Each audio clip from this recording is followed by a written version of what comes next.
रामकृष्ण हरी. गीता जयंतीच्या सर्वांना हार्दिक हार्दिक शुभेच्छा.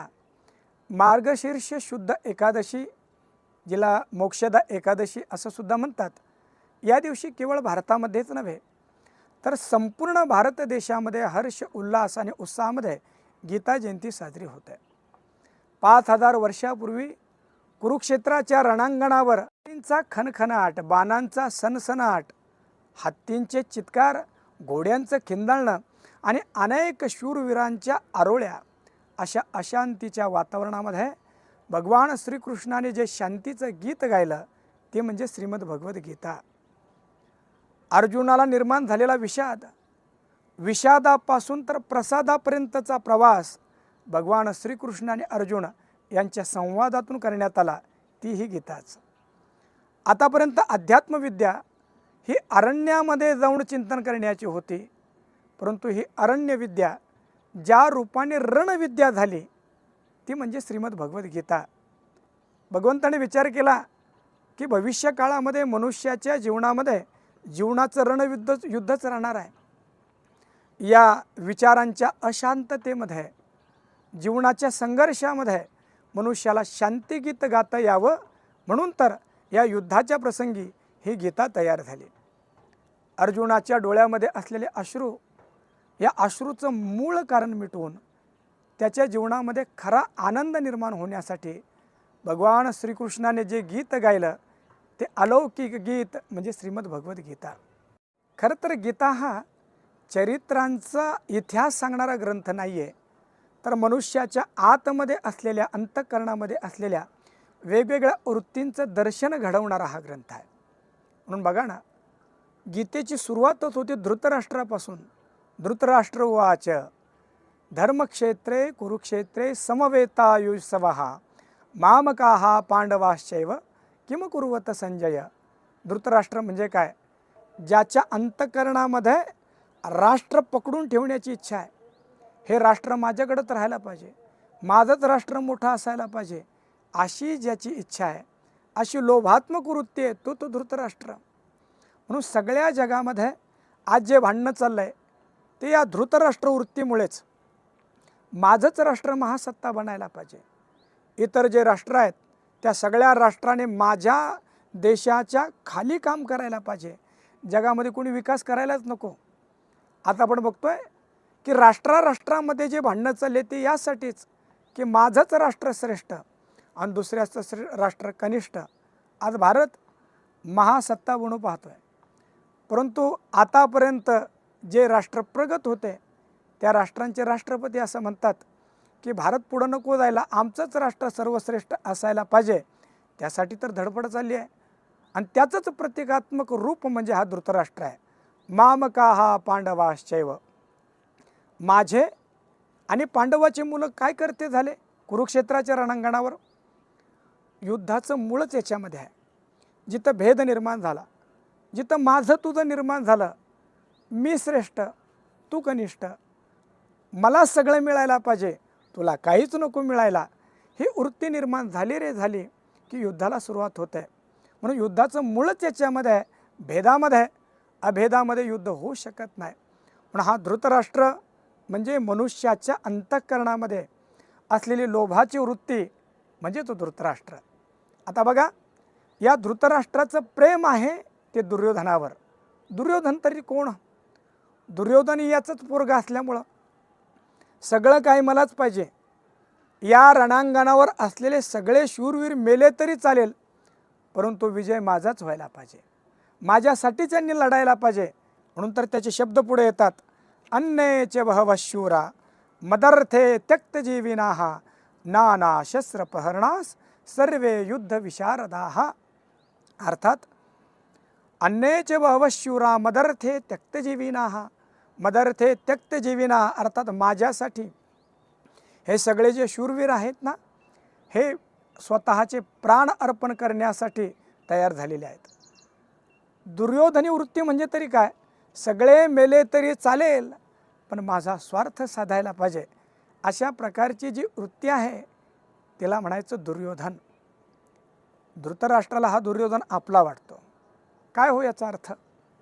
याचा अर्थ असा आहे की माणसं तोंडाने किती जरी चांगलं बोलत असले, चार चौघामध्ये कितीही चांगल्या गोष्टी मारत असलेत, चार चौघामध्ये सद्गुणांच्या कितीही गवगवा करत असले, गौरव करत असले, तरी मनुष्याची एक वृत्ती अशी असते की त्याला अवगुणाविषयी आकर्षण असतं.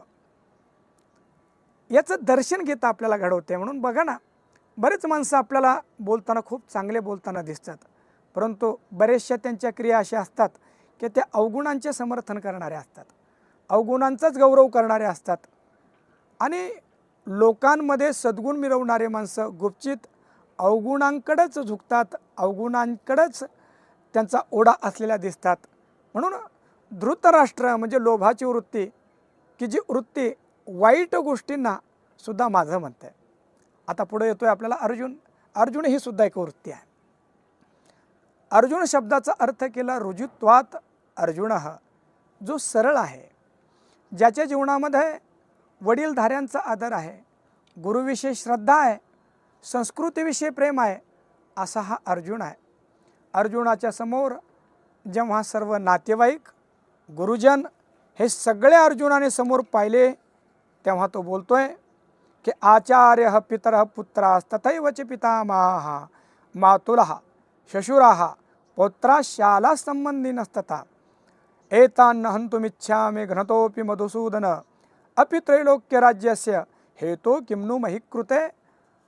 भगवंता, या संपूर्ण महितलाचं राज्य जरी मला प्राप्त झालं, तरी ज्या ठिकाणी माझ्या गुरुजनांना, माझ्या सोयऱ्याधाऱ्यांना मारावं लागत असेल असं राज्य मला नको. बघा ना, कुठेही दुर्योधनी वृत्ती की जी म्हणते की सगळे मेले तरी चालतील, परंतु मी जगायला पाहिजे, माझा स्वार्थ पूर्ण व्हायला पाहिजे. आणि कुठे हा अर्जुन की तो म्हणतो की सगळे माझे गुरुजन, सगळे माझे नातेवाईक हे सुखी राहायला पाहिजे, हे आबादित राहायला पाहिजे, हे आनंदित राहायला पाहिजे, आणि त्यांच्यासाठी माझा प्राण जरी गेला तरी चालेल. आणि म्हणून तर त्याला भगवंत भेटतोय. एकीकडे दुर्योधन आहे, दुर्योधन म्हणजे कुसंस्कार, अवगुण, आणि अर्जुन म्हणजे सद्गुण. आणि या दोन्हींच्या मध्ये उभा आहे श्रीकृष्ण भगवंत. कृष्ण म्हणजे कोण? कृषिर्भुवाचको शब्दः नश्च निवृत्तिवाचकाः तयोर ऐक्यम परब्रह्म कृष्ण इति अभिधीयते. या सगळ्याचा अर्थ फक्त आनंद, निखळ आनंद, दृश्य अदृश्याच्या पलीकडे असलेला केवळ निखळ आनंद म्हणजे श्रीकृष्ण भगवंत आहे. सगळ्या वृत्त्यांच्या पलीकडे निर्वृत्तीमध्ये होणारा निखळ केवल असा जो आनंद म्हणजे तो श्रीकृष्ण आहे. बघा, श्रीकृष्ण अर्जुन आणि दुर्योधन या दोघांच्या मध्ये राहिलेत, परंतु अर्जुन श्रीकृष्ण भगवंताच्या कायम सान्निध्यामध्ये राहून भगवंतावर अतोनात प्रेम अर्जुनाने केलं. तर दुर्योधनाच्या कायम समोर भगवंत असूनही भगवंताविषयी त्याला प्रेम झालं नाही, किंबहुना आयुष्यभर त्याने द्वेषच केला. म्हणून भगवंत केवळ आपल्या आजूबाजूला असून जमत नाही, तर त्या भगवंताविषयी प्रेम असावं लागतं बरं का. म्हणून तर बघा ना, श्रीकृष्ण भगवंत हे देव आहे हे अनेक लोकांना कळालं होतं. द्रोणाचार्यांना कळालं, भीष्माचार्यांना कळालं, तरी ते भगवंताच्या विरुद्ध लढण्यासाठी उभे राहिलेत. आणि केवळ अर्जुनासारखे सात्विक जे महापुरुष होते ते भगवंताच्या पाठीमागे उभे राहिलेत. आजचा विचार काही वेगळा नाही आहे. आजही असत्याच्या पाठीमागे उभे राहणारे लाखोने दिसतील, सत्याच्या मार्गाने चालणारे थोडे लोक असतात, परंतु सत्याच्या मार्गाने जे चालतात त्यांच्या जीवनाचं गीत होतं, आणि त्याचंच नाव भगवद्गीता असते. म्हणून अर्जुनाचा विचार केला तर सगळ्या स्नेहीजनांना, गुरुजनांना पाहिल्यानंतर अंतःकरणामध्ये मोह निर्माण झाला की यांना कसं मी मारू. म्हणून पहिल्या अध्यायामध्ये अर्जुनाची जी स्थिती आहे ती कशी आहे संजय सांगताय. एव मुक्ता अर्जुना संख्ये रथोपस्थ उपाविशत विसृज्य शरम चापम शोक संविघ्न मानसः. मनाला शोक निर्माण झाला, विषाद निर्माण झाला, मोह निर्माण झाला. आता मी कसं मारावं या सगळ्यांना. आणि त्यानंतर श्रीकृष्ण भगवंतांनी बोलायला सुरुवात केली. दुसऱ्या अध्यायाच्या 9व्या श्लोकापासून 11व्या श्लोकापासून भगवंत बोलायला सुरुवात करतात. श्री भगवान उवाच अशोचानन्वशोचस्त्वं प्रज्ञावादांश्च भाष्यसे गतासून गतासूंश्च नानुशोचन्ति पंडिताः. अरे, पंडितासारख्या गप्पा मारतो आणि ज्याचा शोक करू नये अशा गोष्टीचा तू शोक करतोस, म्हणून तू शोक करू नकोस. आणि मग भगवंत बोलायला सुरुवात केली आहे. 2रा अध्याय, 3रा अध्याय, 4था, 5वा, 6वा असे करता करता 18 अध्याय झालेत. परिपूर्ण अर्जुनाला ज्ञान झालं, तत्वज्ञान झालं, मी कोण आहे ते कळालं, सगळे प्रश्न संपलेत. प्रश्न संपले, राहिला फक्त कृष्ण. आणि मग श्रीकृष्ण भगवंत म्हणतात, अरे वेड्या, दुर्जनांचा त्याग केला, दुर्जनांना दूर सारलं आणि सज्जनांचा मोह केला तरी तो मोहच. पण आता एक कर, खऱ्या आनंदाला तुला जर प्राप्त व्हायचं असेल, खऱ्या आनंदापर्यंत तुला जर यायचं असेल तर माझा शेवटचा उपदेश आहे. सर्व धर्मान परित्यज्य मामेकं शरणं व्रज, अहम त्वा सर्व पापेभ्यो मोक्ष इष्यामि मा शुच. सर्व धर्मांचा त्याग कर. किती गोड आहे. धर्मासाठी माणसं आयुष्यभर भांडत राहतात. स्वामी रामतीर्थ तर असं म्हणतात, या जगामध्ये धर्माच्या नावाने जेवढा रक्तपात झाला तेवढा इतर कशाने झाला नाही. इथं भगवंत अर्जुनाला उपदेश करतात, अर्जुना, सर्व धर्मान परित्यज्य. जन्माला येत असताना कुठल्या तरी धर्माचं असावं, परंतु या जगाचा निरोप घेत असताना फक्त भगवंताचा असावं, असा संदेश भगवंत गीतेतून देतात. गीतेच्या माध्यमातून या 18 अध्यायामध्ये भगवंताने 700 श्लोकामध्ये केवळ अर्जुनाला उपदेश केला. केवळ उपदेशच केला असं नव्हे बरं, केवळ पांडित्य मिरवलं, शुष्क उपदेश केला असं नाही, तर मध्ये मध्ये अर्जुनाशी गोड संवाद केला, मध्ये मध्ये अर्जुनाशी लढवाळ केला, मध्ये मध्ये त्याच्यासोबत विनोद केलेत. आणि सर्वात शेवटी भगवंताने त्याला घट्ट मिठी दिली. या हृदयातील बोध त्या हृदयामध्ये संक्रमित केला. मौली म्हणतात, ये हृदयचे ते हृदय घातले. असा अलौकिक बोध जेव्हा अर्जुनाला झाला, परिपूर्ण झालेला अर्जुन, तृप्त झालेला अर्जुन, आता विषाद नाही, भगवंताचा प्रसाद प्राप्त झालेला होता. असा परिपूर्ण आनंदाने परिपूरित झालेला आनंद ज्याच्या चेहऱ्यान ओसंडून वाहतोय, असा अर्जुन बोलता झाला. अर्जुन उवाच, नष्टो मोह स्मृतिर्लब्धा त्वत्प्रसादान मयाच्युत, स्थितोस्मि गत संदेह करिष्ये वचनम तव. भगवंता, माझा मोह नष्ट झाला, कुठच्या कुठं पळून गेला, जीवनातले सगळे संशय संपलेत. आता यानंतर तू जे म्हणशील तेच मी करेल.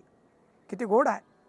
गीता असे सांगते की नंतर मनुष्याच्या जीवनामध्ये घडणारं जे कर्म आहे ते कर्म आग्रहाने राहतच नाही, ज्यामध्ये अभिमान राहत नाही, फळाची अपेक्षा राहत नाही, केवळ जगत कल्याणासाठी आणि केवळ आनंदासाठी भगवंताचं मनोगत म्हणून ते कार्य घडतं. अशी अलौकिक स्थिती आणि सुखाच्या साम्राज्यावर नेऊन बसवणारी ही मैया भगवती गीता आहे. या गीतेच्या जयंती आहे. या गीतेला आपण हृदयामध्ये धारण करूया आणि भगवंताचे हे जे वचन आहे हे आपल्या जीवनामध्ये उतरवून आपल्या जीवनाला उत्सव बनवूया. धन्यवाद. रामकृष्ण हरी.